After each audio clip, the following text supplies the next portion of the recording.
What's up, everybody? Welcome to another edition of Band, the hilarious misadventures of Rick Dunsford and friends. Please welcome to the show your host, Mr. Rick Dunsford. How you doing, everyone? What's up? And welcome to the show. How you been, Dustin? I'm doing good, man. We're still kind of secluded to ourselves, but it's not been just an awful situation doing these podcasts for you guys out there listening and hanging out with you guys and associating with you on Discord and Twitter and everything like that has done wonders for me. So thank you guys to everybody that's reached out for us. Or to me, anyway. It's been a great time for me. For me, I've been spending a lot of time just going through my old tapes, my old bootlegs I've collected since I was a kid, man, and just converting it all over to have just these digital backups of it. So I don't have to carry this big-ass box around full of VHS tapes.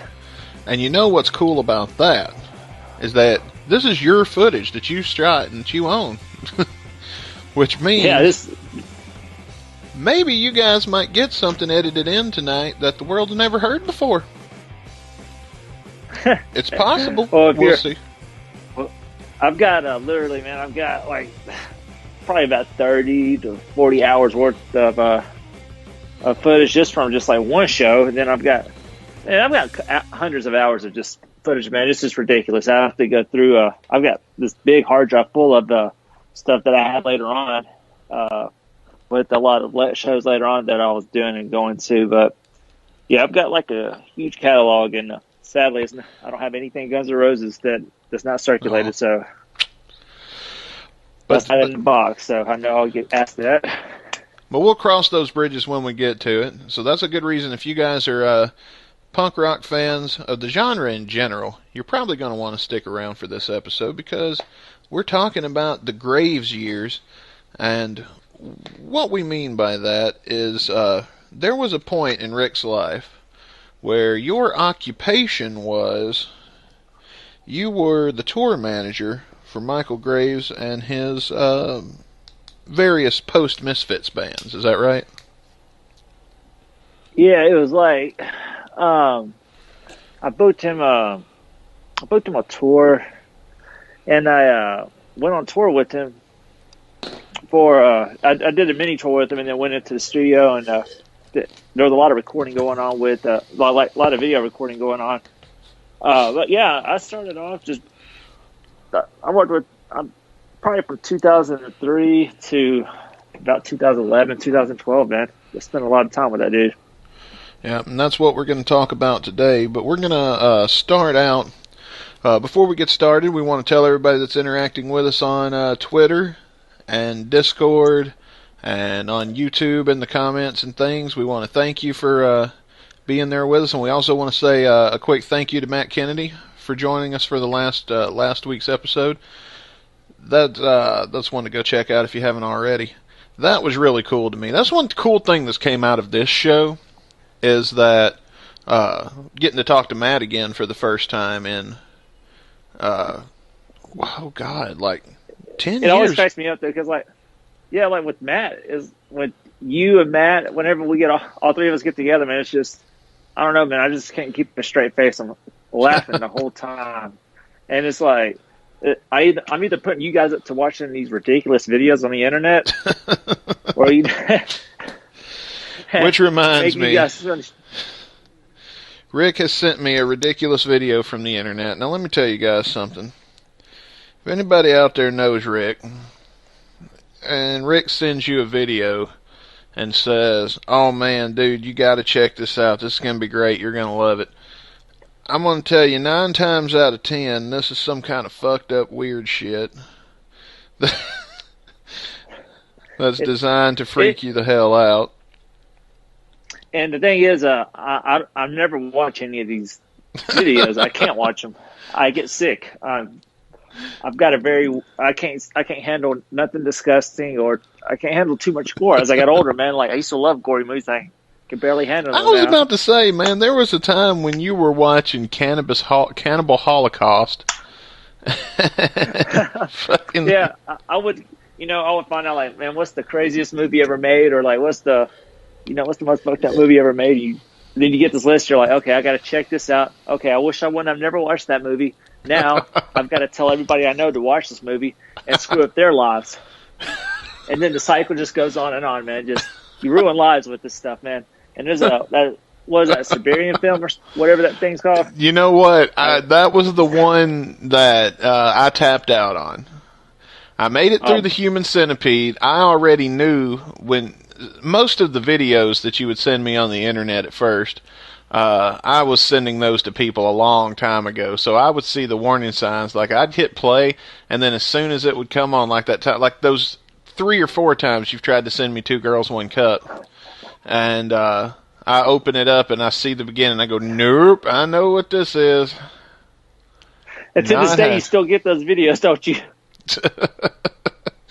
And I've gotten another one here. Rick is insisting that we watch together on the show. So, guys, if you're brave enough, click the link in the description. Now, let me tell you a little bit about this. This is just a fucked up movie in general, and I just wanted Dustin to watch it and get his honest opinion on what he thinks what this movie's about, and does he see good things coming from this movie? Oh Lord. Okay, so this is for Rick's favorite movie director, Tom Six. Rick's seen all of his movies because God knows. All 3 of them, yep. I haven't seen the third one. I was not watching that. I was not sitting through that fucking movie a third time. It sucked, the third one. It did. Rick made me watch the first one. He made me watch the second one. And I refused now, which one was to the best watch. one? Which one is? Which one's your favorite one? I don't have a favorite, dude. They both suck equally. I would rather watch... Part 2. I would rather watch part 1 than part 2 if I had to pick. That shit is gross. Hey, well, they got a colored version of part 2 out now. Oh, you know what? Can't wait to not see that. Well, anyway, the director of the Human Centipede movies, he has this new movie coming out, and what's this called? The Onana Club. All right. Yeah, dude, it's like a 40-something second long trailer, I can't wait to hear your review of it. All right, guys. So if you're watching along with us and you've clicked the link when I tell you, we're gonna do a countdown and then click play when I tell you to, and you can watch along with me. All right, 3, 2, 1, play.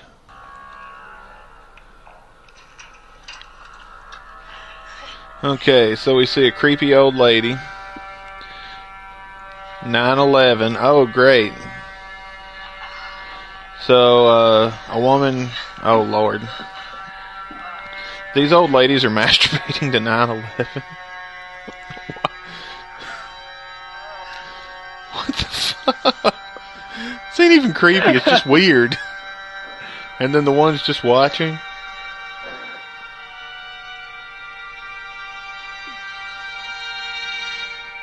Is that it? What? How do you make a movie out of that? I mean, that's not even creepy or gross. That's like, what the fuck did I just watch? It leaves me with a lot of questions. Yeah. It's left me with a lot of questions that I do not seek answers to. But yeah, I saw that, and I was wondering how is he going to follow up that franchise? What is he going to do next? And he's definitely going in the direction with his films. But let's just say he's going for an older audience. Yeah, when you explain his movies, it's unbelievable. When you tell someone a story, it's almost like someone's making up a story here. They're just so far-fetched and crazy with the stories he writes, man. It makes me think of that South Park episode about the human centipede. You agree to the terms? Well, here's some Yeah, that terms was a we fun hope one. you agree to. Pull up a chair, sit back. I know you're home chilling, and we feel bad for you. But for a minute, we're going to distract you from all that, and we're going to take you on a really cool adventure because let's put ourselves in Rick's shoes as listeners, guys. And I believe that would be a fun way to think of this story. Now, you became a Misfits fan. When do you think? About high school? Yeah, man, it's probably when I was 15 or 16. I had a friend that came from out of town. I don't remember the dude's name, but he let me hear an album, Famous Monsters, and hearing the song like Scream, and then he gave me the next album. I got the other album, American Psycho. Then I just like everything was just so catchy, man. It was awesome. Yeah, I got real big into the Misfits around that time. Did you listen to a lot of, what do you think pulled you to that kind of genre? Because, like, you're a big punk rock fan anyway. You think it has something to do with, like, for those of you that don't know what it's like growing up in the South, if you're either the country type or you're not. And if you're not, bad news, because everybody else is. Yeah, the South is very hard to, I'm not saying they're bad people, but like when you're a kid and you like something different than what everybody else likes, it can lead to problems. You're a devil worshiper. You're a devil worshiper, pretty much. That's what it is in the South, you know.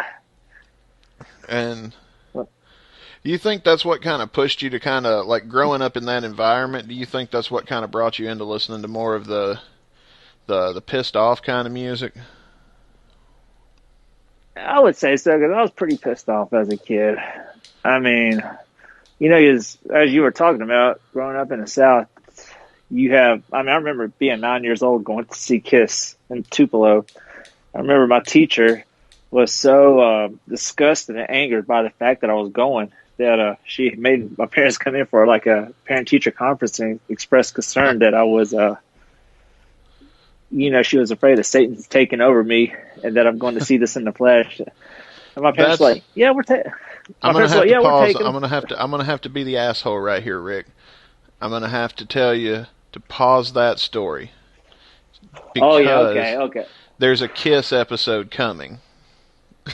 Oh, is there? Yeah, dude, you're a Kiss fan. Did we talk about that? Dude, I'm excited about the Kiss episode.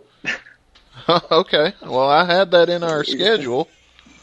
I thought I did a Kiss episode. I feel like that would be suited for that. And now people are going to hate on me and be pissed because they're like, "What? I wanted to hear that story." Guys, it's coming, but in long form. And sorry. Oh, that's straight, man. Yeah, we'll save that story for the Kiss episode. I have no idea we were doing one, but I'm actually really excited about that one because that will be a good one. No, but yeah, the South growing up here, it's just, it's a Bible Belt. Everybody is, just Southern Baptist stuff. You got a lot of obstacles you have to go through around here. Oh, yeah. About 2004 is when you actually met Michael Graves, but before that, while you're just in the years leading up to wherever you went to meet Michael, and you become a fan of the Misfits, which you become a fan of a lot of bands, but Misfits is one that is pretty high up on your list, I'm sure. Which one did you prefer, Graves, Danzig, or is it Jerry Only? Yeah. Jerry Only era. I got into it with a lot of people with this argument here, man. But I prefer Graves over Danzig with the Misfits, and always have and always will. I love the Misfits with Danzig too. Like I love both bands, but I prefer the Graves one. But I think the Graves band over the Danzig. One thing that can unite Misfits fans, though, that are always fighting over Graves and Danzig, is I think we all agree on the Jerry Only era. Oh, yeah, being the best.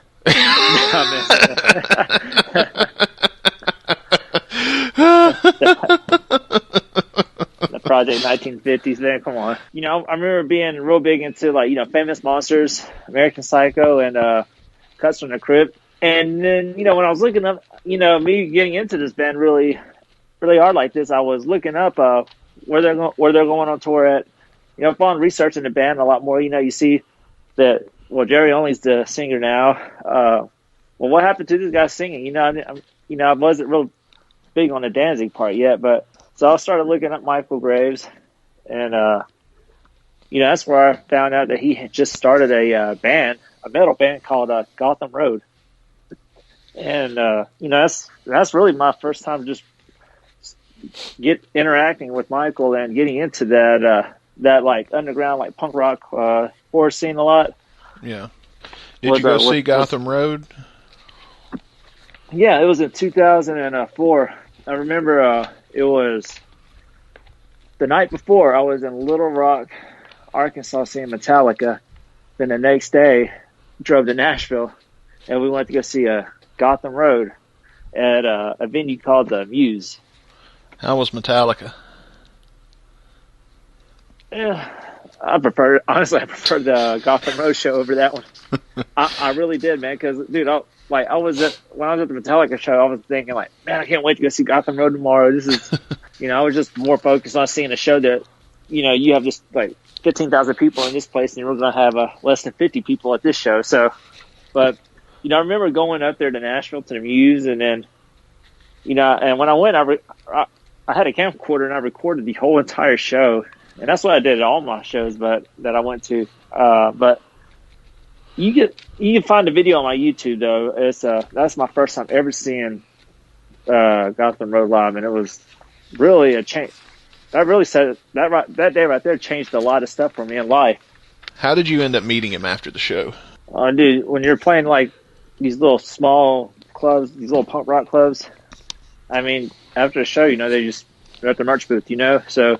It wasn't nothing to meet him, but it was, I really, what fascinated me about the band, I just loved the energy. And I like the metal, I guess the sound that Michael was going for with it, because, you're used to hearing this punk sound with him, but now you've got like a metal version of it and it was awesome, I loved it. And it's refreshing, I'm sure. Yeah, it was awesome. It wasn't just this pop punk or, just this, whoa, it was straight up just metal, man. It was awesome. Breakdowns and everything in it, man. So, when you guys met, what part of the conversation, led up to you joining, because not long after this, you joined his tour. Or his crew. It took a few years because that was right there in 2004. So, when I was seeing him in Nashville the next month, I ended up going to see him in Paducah, Kentucky. And after, seeing him those few times, the first few times, Gotham Road was just finishing up. They did like a farewell tour. And then I remember I drove up to New Jersey to go see that show because Michael was actually joining the Marines. I believe it was the Marines. So it's kind of like this farewell and this, final send-off. Huh. And it was pretty much Gotham Road's final show. So it was like a New Year's Eve show. So it was pretty awesome being in that area at the time. But after he came back early, then that's what really got me and him started working together because I started bringing him into Tupelo to play shows. Well, every time he would come into Tupelo, it would always be a packed show. It's just a large crowd, and it was a hot spot for him. Whenever he would go on tour, I would get the Saturday night show. I would get a good night because this was a hot market for him at the time. In a future episode, we're going to get into Rick Dunsford booking and promotions. I'm sure that's going to be its own episode in the future. But yeah. So without going into just too much detail, was that before or after you kind of got into booking, before your name was known within our local area? it was like the time that it all was happening. This was the start of it all right here. Okay. Pretty much, bringing Michael in. You said during this, like simultaneously while this was going on? Yeah, Graves was kind of like the doorway that led me to that kind of opened the door to me doing those shows, because I only did the shows because I was wanting to bring some bands that I liked into town. Like Michael Graves or Holy Bread or something like that. I was wanting to bring those kind of bands into town, and the only way they were going to come is if I did it. So okay, that's what kind of got me into it. His relationship with you kind of lent some credibility then to these other guys. It sounds like. Yes. Yeah, well, and I really remember cool. and I was really big into doing just doing like a street team or a fan club type deal for Graves.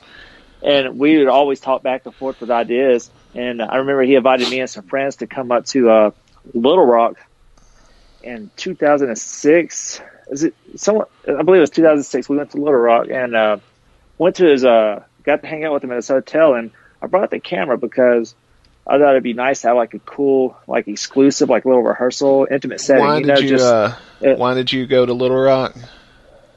Was there something he needed? Because he needed a guitar. That's what it was. And how did he lose his guitar? Well, he didn't lose it. He had to fly from New Jersey, and he spent a lot of time in Arkansas. So this time, he asked me because I was coming. He's like, could you bring an acoustic guitar for me so he could play at this bar? And I recorded that whole little concert he did in his room, or just rehearsal, and I've got it up on my YouTube as well right now. But me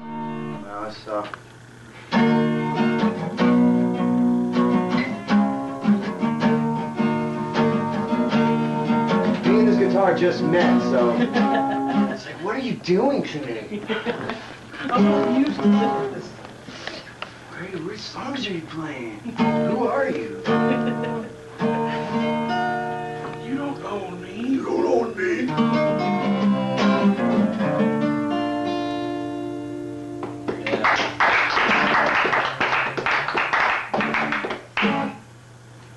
Man, if I could sit in my room and practice like this and have motherfuckers like, yeah, that was awesome, dude.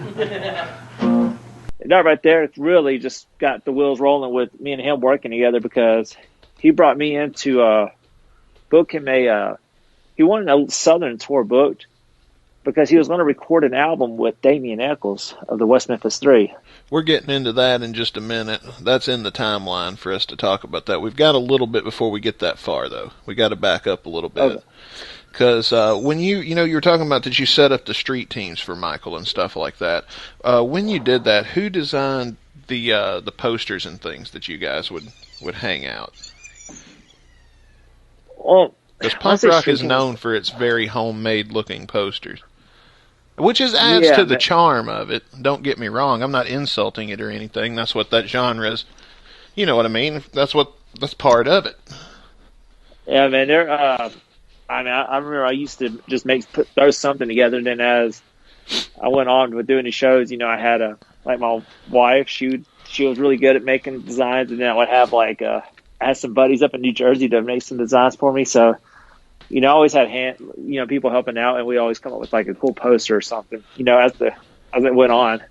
But a lot of times too, an artist they'll already have designs made, and you just pretty much write your information down on it at the bottom. But now, when you're one of these posters in particular that you were getting designed caused a little bit of controversy because it featured the skull logo for the Misfits in the bottom corner. That was back in 2006. It was the Misfits were trying to sue me. Another one of my favorite bands trying to sue me. I pissed a lot of people off. They tried to sue me, man. Okay. Hang on. Rick Dunsford got sued by a band, a world famous band. You don't say. Where have I heard this before? This has happened before. This is nothing new. This shit's been going on since 2006. Yeah, man. same shit, different year, man. It was, but yeah, yes. And listen to this. It was because I put I remember I brought Michael to Tupelo, and I put formerly of the Misfits, and I had a little tiny Misfits skull on there, and then I get a letter and I get papers in the mail about demanding me to remove that logo, or else I'll be facing legal trouble or whatnot. Huh. And I was like, oh God, man, this can't be good. I was nervous, man, because I was pretty much a kid during that time. So yeah, and Michael, whenever he came into town, Michael was so angry about that. He talks about it on stage, and he just talks about how uncool it was of Jerry to do that. Hey, Jerry only tried to sue Rick Dunsford for using the skull on the flyer. That's the Misfits that you know and love.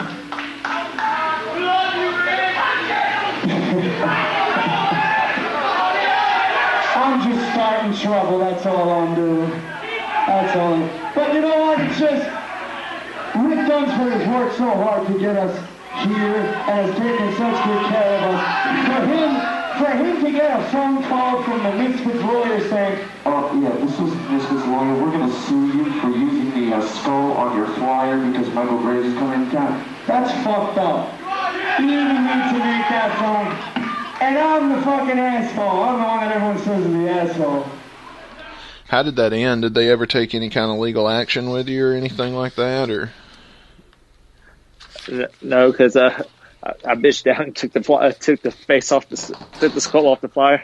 Well, at this point you're doing this for a job, and that's perfectly an understandable response. I mean, when after we're like in 2006, 2007 area right now, and I was saying he was wanting to record this album for with Amy Eccles. Right. We were going to do it in Little Rock.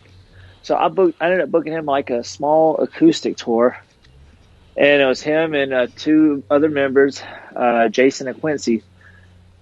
I went on the road with them, just pretty much being a tour manager. And then we had I remember we had a merch guy. It was a small crew of us, but then we also had there's also two camera guys that came and was doing some sort of documentary with it. But I remember traveling and like going to all these shows, man, and just seeing all this. Like I say, I'm with Graves all the time, so all these people coming up talking about Misfits all the time. So that's the reason why I never talked Misfits with them, because I get to hear it from everybody else that's around yeah. at the shows. But I did that. That's my first time ever traveling and doing something like that with a band, and it wasn't the full experience because it was an acoustic tour. I didn't get to have to load in all the equipment and deal with all that mess, but it was fun though. And I remember going to getting to Little Rock, man, and we're just recording the album Illusions. And the last track on that album, I cannot remember the name of it, but it's kind of like almost sounds like a gospel song, and it has like clapping at the beginning. Uh-huh. Well, Michael brought everybody that was involved with the tour to come in there, and that's all of us clapping in this little sound booth together on that album. Oh, that's cool. So you got, in a way, you got to be featured on it, and that's pretty dope. Yeah, man. Like that tour, that was my first time ever doing anything like that. So I've never had to take a shower in a gas station. I've never, we were on this big RV that I remember I had to sleep in one of the front seats, man, because there was a full bus. I mean, It was pretty rough, man. But it was, and then when you go take a piss, you better hope you don't hit a bump. Yeah. Let me ask you this, man. When Graves, when you're on the road, what exactly, what was your job on the tour? Did you just route the tour and make sure everything went smoothly, or what was your role there? Man, it was weird, man, because like I never really done anything like that before, and Michael just kind of asked me to do it for him, and it kind of like caught me off guard because I didn't really know how to do anything like that. I had no knowledge of it, but he he saw what I was able to do with just learning how to do his shows for him and the success that he had off of them. So I gave it a shot, man, and it worked out pretty good, for that tour. I got a lot of contacts, man, and I pretty much routed and booked the tour, got him, whatever the guarantee was at the end of the night, and make sure that he was paid up, that everybody was taken care of, and that we got, whatever the contract obligations were on there. Everything was taken care of. So we didn't have no problems on that tour. What did Michael say to you when he first asked you to join him? I remember I was very eager. I was kind of, I was very eager back in the day, just ready to do anything, and I had a lot of energy. Yeah, and, you don't say. Yeah. Well, I always kept myself busy with doing something, so, but Michael, I guess he liked with what I was doing with him in Tupelo, and I guess he figured I can replicate what I did in Tupelo and other towns, Yeah. And so that's, I don't know if that's the reason why. That's something maybe he'll be able to answer one day. I know you'll be able to see him soon one day, but that it was a stressful lifestyle doing that, man. You're like 21 and you get an email from a guy that sings for one of your favorite bands ever. That has to be a really good day. So that was dude, I don't even think I was 21, dude. I was like 19. Damn. I was 18 or 19 when I was doing that. It was pretty cool, man, because it opened the door for a lot of stuff for me, though. But but like my involvement with Graves and all that, I ended up seeing like a bunch of cool bands, meeting a lot of cool people, and from doing that stuff, man, it opened the doors to just kind of growing and just go in a different direction. Then, that point, after the Illusions album, me and Michael, we just kind of went in a different direction for a while, and I focused on my thing, with radio or doing shows or whatnot. Well, before we move on away from 2007, there is something here that I've got in my notes we forgot to talk about. The song Gorge. There was some influence that you had, if I remember correctly. Yes, I heard this from Michael's mouth. That. Michael Graves told me this. So, yeah, I felt like that's something we should talk about, definitely, before we move. Well, dude, Graves did, seriously, there probably have to be like 4 or 5 episodes. I mean, it was a lot of time with the guy and a lot of stories. But with that right there, I was a fan of, I'm a fan, so I would watch these live videos that would appear. And I remember he did a show. It was a kickoff of I believe it was the Almost Home tour, and the band arrived late. So I remember Michael played an acoustic thing for this crowd, and he debuted this song called Gorge. And I remember listening to it, and I thought it was just one of the greatest songs I've ever heard, man. And it was just, you could tell there was a lot of emotion behind it. And so every time I was around Michael, I always talked about the song Gorge. And I told him every time I would see him, play Gorge, man, come on, play it. So during the time we were getting, the whole album was getting ready, Michael had a list of songs. And I'm like, hey, where's Gorge at? And he, he's kind of looking, smiling. And that's how the song ended up on the album, because I kept, telling him, let's do Gorge, come on. Would he have recorded that? Would he have ever recorded that song otherwise? Yeah, dude. Yeah, Michael. He's an artist, dude, and everything that he records so much stuff, man. Like if you look at his catalog, I mean, dude, his catalog is huge. He's got a ton of albums. Why was he reluctant to put that one song in particular out?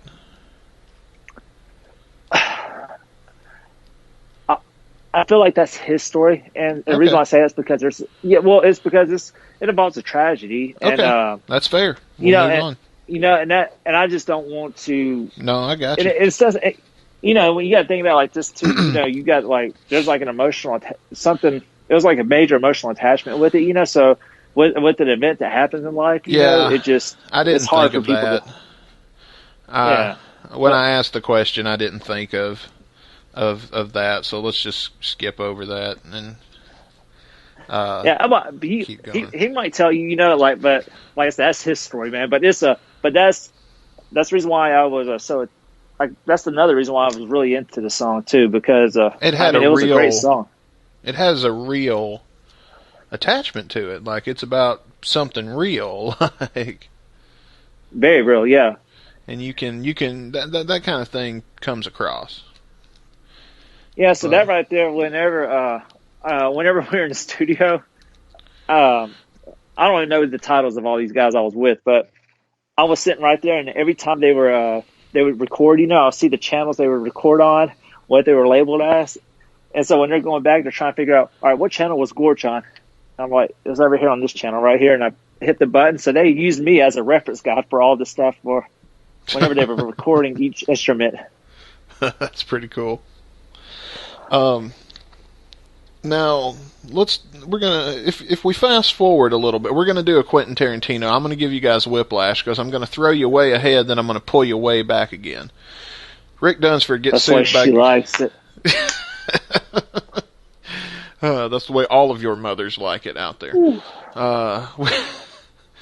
Guns N' Roses sues Rick Dunsford and then bans him for life from all of their concerts. Now let's flip all the way back to the Misfits sues Rick Dunsford. Now let's fast forward to 2008, 2 years later, and Rick Dunsford shows up at a Misfits concert, and things went a little bit differently at that show than it did when Guns N' Roses kicked you out. Yeah, because I'm the reason why the Misfits came to town. It was in Columbus, Mississippi, man. I was one of the partners with it to bring them in because honestly, I wanted to see the Misfits, and they were not coming nowhere near me. And this was kind of a time where me and Michael had a break from each other. Yeah. And I remember when the Misfits came into town, I have sound check videos. They might be private right now. I have to set them to public, but it was cool meeting them, watching sound check, and getting pictures and hanging out with them. And it was really nothing said about. We didn't really talk about anything like, with the former members or anything like that. But I remember Jerry Only was a super cool dude, super nice man. And whenever they were during the show, there was like a large gap in between the rail and the stage because it was an old theater. And so I was kind of down there, like right there where some of the crew was, right there at the stage. And during Dig Up for Bones, it's one of my favorite songs, and it's one of the few Graves era songs they played. I was real excited, jumping up and down, and then Jerry Only pulled me up on stage and let me sing it with him on that, and nice. And I did 138 with them. That's really cool. What do you think is their staple song? Like, if they had one big, huge hit, is that Dig Up Her Bones, or would you say that's maybe Scream or Bullet or Where Eagles Dare? Well, what do you think depends. Well, it's gonna be a Danzig track. Yeah. I mean, like Die Die My Darling. Die Die My Darling is probably going to be I would say probably their signature track. It's because then Metallica cover it. That's the one they always would end shows with. So that's pretty much their Welcome to the Jungle or whatever. Did they play Last Caress at every show? In Green Hell? The Misfits? Yeah. Yeah, they play a lot of them. But during that time, Jerry Only was like changing some of the lyrics to be a little bit more friendly because Danzig had a lot of darker lyrics. Yeah. And Jerry Only would just want to add a little bit of positivity to the song and mess it up. Man, well, we're not coming because we're not supposed to be happy, man. We're supposed to be angry.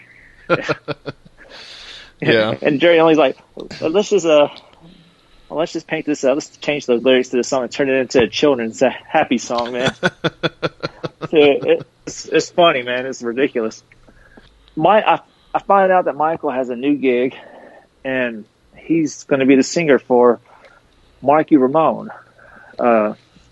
And so they did a lot of South American shows, and the shows were phenomenal. It's like, because there's no more living Ramone. Yeah. And so Marky Ramone kind of built like a little all-star lineup, and was Michael Graves, and then I know Andrew WK was singing for him for a little bit. But I remember talking to Michael, and I wanted to bring him down for like St. Patty's Day in 2009.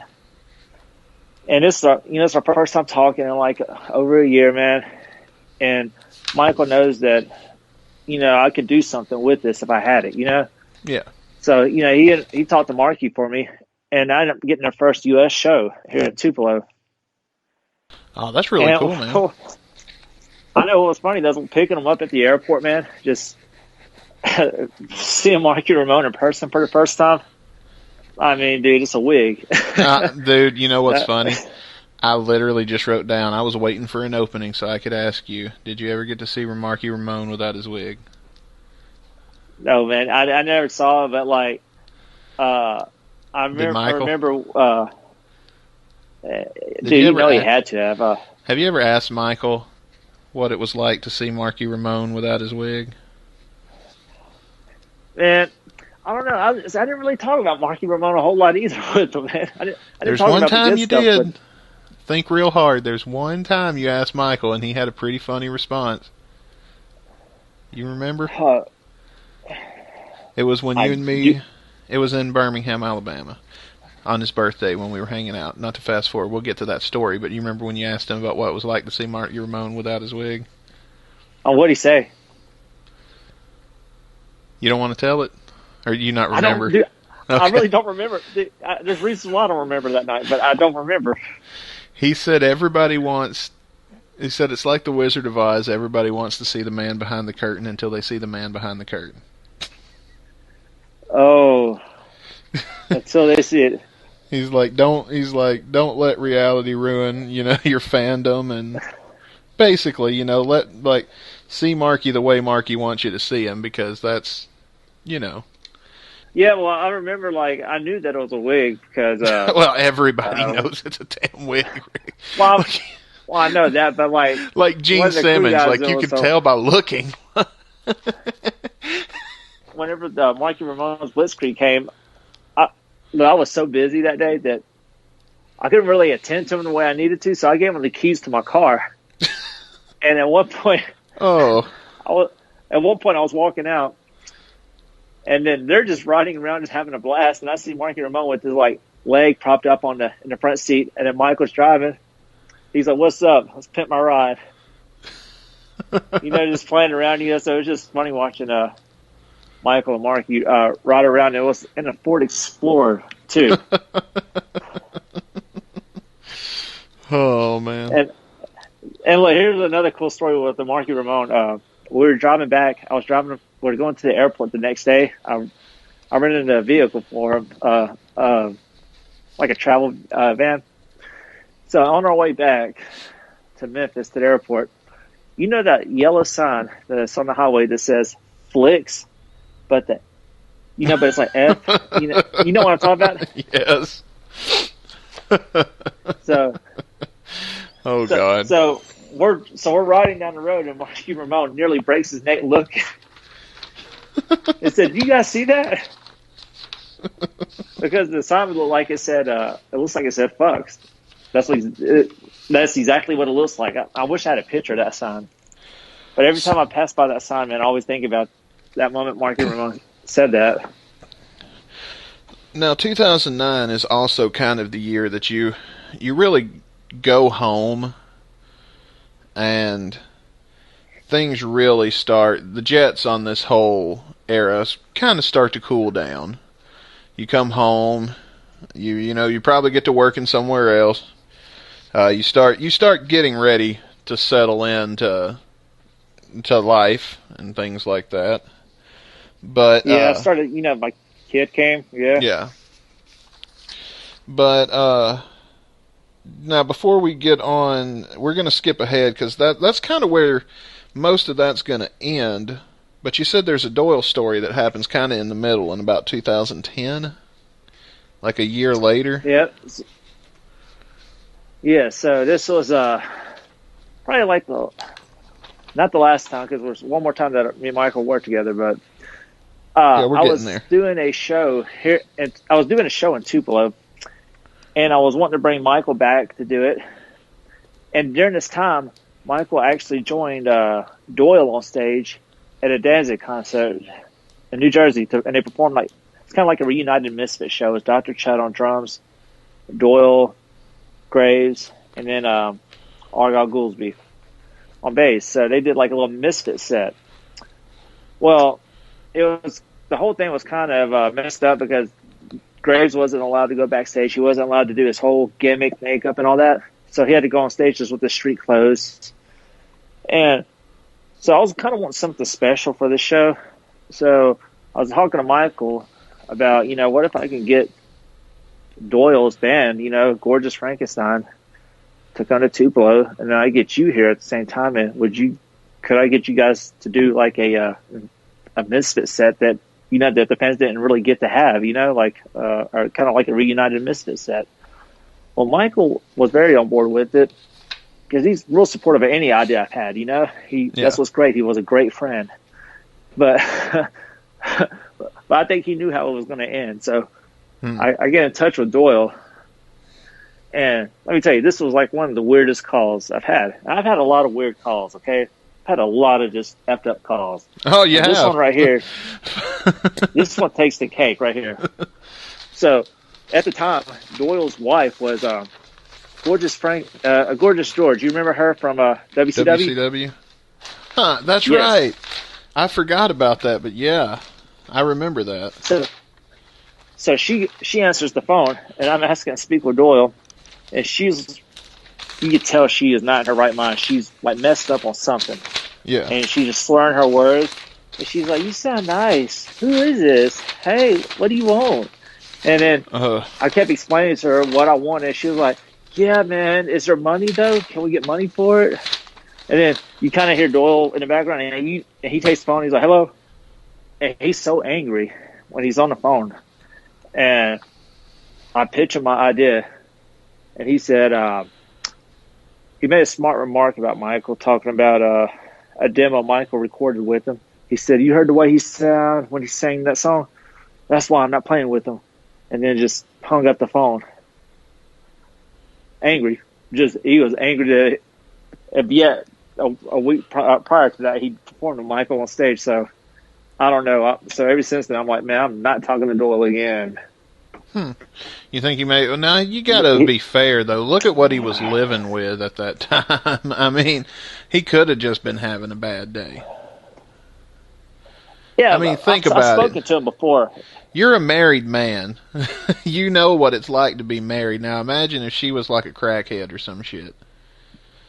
Dude, she was, man. Like, dude, I think that would be tell enough to make anybody pissed off at the world. And I think that kind of, you got to excuse him at least a little bit because of that going on in the background.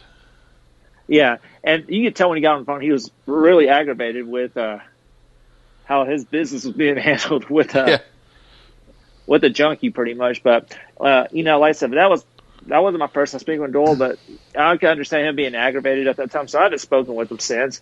What about Dr. Chud? Did you you said at one point that you'd done some things with him? Is that enough to do a whole episode on, or is that something that probably we could fit in here? I can fit it in here, dude. I can tell you this much, man. Chud is like one of the greatest dudes. He's so nice, man. I helped him out a little bit back in the day, and remember him coming to Tupelo and just hanging out. He's never had a crawfish before. So I gave, that's what I do. Like anytime, like I did it with Graves too. Anytime like anybody comes into town, I would always give someone, always make them try crawfish. Oh God, I'd kill for some crawfish right now, dude. I forgot. Since I've gotten out of the South, man, the two things I have the hardest time getting my hands on is crawfish and cornbread. Man, Ooh, you don't appreciate it fully. Like when you live there, you're like, oh God, cornbread again. But oh yeah. But once it's gone, you're like, man, you'll be eating a bowl of Campbell's soup, be like, you know what's be good with this? Some cornbread. But I don't know how to make cornbread. I don't know how to make it at all, man. But Ashley does, or your wife does. Yes, she does. Let's fast forward now.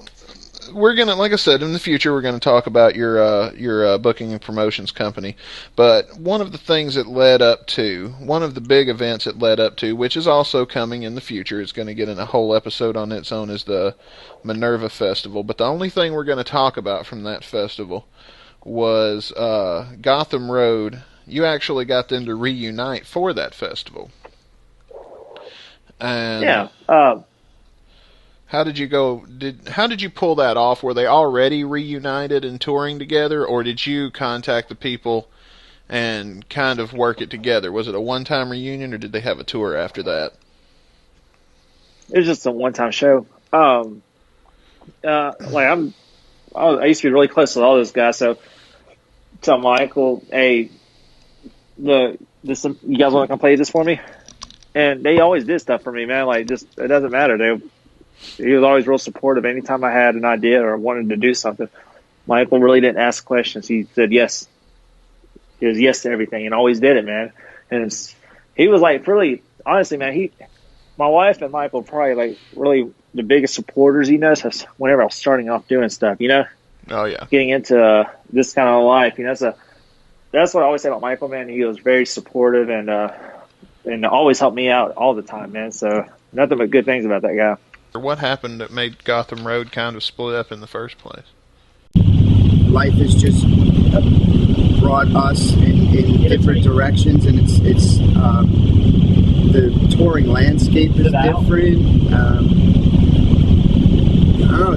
There's the reasons are complex. There's just not one or two reasons why we don't play or we haven't been playing. That was really like close to the end of that era with Graves. And I'll tell you this much: whenever me and my wife found out that we're having a baby, the day that we found out the gender, the very first person to call to congratulate me was Michael.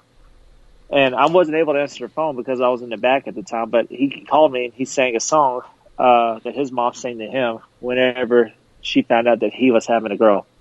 So that was I always tell my daughter that the first person to congratulate us on her coming was Michael. That's really cool. And I remember him and his wife, they mailed us a big box of clothes because their daughter, which was like about a year older than my oldest, they sent us a bunch of her leftover clothes, and it was just, it was really nice. He was a great guy, man. If we go fast forward to about a year later, Rick, by 2011, you were pretty much done with touring. Maybe not promoting shows. You had one or two of those left up your sleeve. But you and I were hanging out at this particular time. And Michael Graves all of a sudden came pretty much independently to a little place in, I believe it was Oxford, Mississippi. Yeah, Oxford. Yeah, I remember that show. And we didn't go to that show together. I went with my girlfriend, but we met up at the show. And we met. Yeah, the Oxford show. He was playing right beside a window. It was like right there on the street. And, I remember how cool that setting was. You could just walk by and just listen to a cool show, man. It was like a big window. Yeah, I remember that show. That was a really fun show. Yeah, and it was crazy. This dude was walking down the street, and he spotted Michael, and he came in there, and he took his shirt off. I'm like, okay, what the heck is this? And he showed Michael his back, and it was just a gigantic Misfits back piece. Nice. Yeah, so that was pretty cool. He had no idea Michael was there. Do you want me to? I met Michael that night, and I have a story there. And I think you know what story it is. I don't know. I'm going to pause for a second. Well, I'm going to pause. All right. I don't want to get anyone in trouble with that story, man. Now, I remember the last time that we hadn't done anything. One last time that we done anything with him was me and you had to go to Birmingham, Alabama. Yes, that was the day that we had lunch with him. Yeah, and that turned out to be like a very just spontaneous trip because when Michael's on tour, he depends on every stop of the tour to, To fund get it. that revenue to keep going. Yeah. Well, the promoter for that show ended up having a health problem or something happened, He was in the and he hospital. couldn't do the show no more. Yeah, and so Michael asked me to come down to Birmingham if I can help him do the show to get it going, and just make sure everything's just set in place and going to run right. Now here's where we get into a bro story. Well, me and Dustin are running the door, and then I'm up there checking, making sure everything's good with Michael. And at this point, Michael knows that Michael knows my love for Guns N' Roses, so he busted out that night, Patience for me. He played Patience. It's on my YouTube channel. But that was a really cool night, and that was his birthday. Yeah. And I remember after the show, we're all hanging around. And it got a little hazy. Yeah, Very if hazy. you didn't want me telling what happened. But let's say those similar shenanigans followed us over to the next night.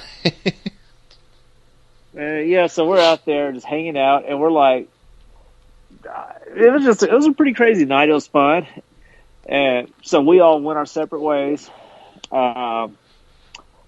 And I remember driving back, and I was like so paranoid, and I got lost, man. I got lost. I'm in Birmingham. Because that was a rough night, because every time you do it, every time you get to Birmingham, when you drive, like if you drive through it, it keeps you on the highway. But when you come back, they always take you through like these neighborhoods and stuff. Always. I don't get it. I hate those Google Maps, so the way they have you do in Birmingham. Well, GPS has improved a lot since 2010 and 2000. Yeah, this was 2010. About, was it? Maybe early 11. Back in a couple years back, whenever me and Grace were hanging out, I was telling him my idea I had about a box set, and I told him I remember telling him this: we're eating at a Waffle House. I said, well, when you release a box set, it's so, a lot of people can't afford to pay $200, $300, $400 for just a box full of music, Yeah. So I told him the idea about splitting it up into volumes, just do just have like a bunch of volumes, and make it $10, $15, $20 for each volume and release it like that. Well, Michael ended up loving that idea, and he did release a series like that of, I forgot what it was called, the demos and live cuts or something. Volumes 1, 2, 3, 4, 5, 6. It's just a bunch of stuff that he didn't release before, or just a re-release. But he did do the box set type deal, but just in volumes. That's really cool. Yeah, I forgot what the name of those volumes were, man. But that's what I remember him telling me. That's the reason why he released them like that. Well, I believe that's pretty much the end of our show today, ladies and gentlemen. That was time for the pay-per-view. Oh, hey, it is. We're recording this on WrestleMania Saturday. I forgot all about it. Yeah, this episode's fun, though, because, that in my youth, this was like a big part of my youth right here. This was, I don't know, it's kind of opened a lot of doors for me, just locally. Yeah. And it was pretty cool. There was a lot of good times with those guys. But I'm glad. And what sucks is, all right, I was supposed to see Michael back about 6 months ago. He was playing in Memphis, Tennessee, but I ended up choosing going to Wichita, Kansas to go see Guns N' Roses. They were playing the same day, so I ended up not getting to see either band that night. So, yeah, so it all comes full circle and interlinks together. Yeah, because I was already planning on going to see Graves that night, but then when I was looking at this Guns N' Roses tour, I'm like, I've never been to Wichita, I might as well go there. And yeah, I made that choice, but. And that is going to have its own episode also. That's another infamous day that we're going to talk about at another time. But for now, folks, we are out of time. So, we're going to have to... You ready to go home and sign off for the week, Rick? Yes, sir, I am. Thanks, everyone, for listening, and we will have more adventures here soon, and we're going to have more guests come on with different views on it. Are we going to tell who it is, or are we just going to leave it surprise? Well, we got guests coming. We just don't know what episode we're putting these people in, so we're just going to you'll find out when it happens. We're making a lot of it up as we go too, so that's really fun. But thank you guys for joining us this week, and don't forget, click the subscribe button if you're watching on YouTube. Click the subscribe button if you're listening on Anchor or wherever you're listening, wherever your fine podcasts are available at. And you can always download each and every episode in our archives over at gunsandradio.com. And until next week, I'm Dustin Bones. He's Rick Dunsford. Good night, everybody. Good night.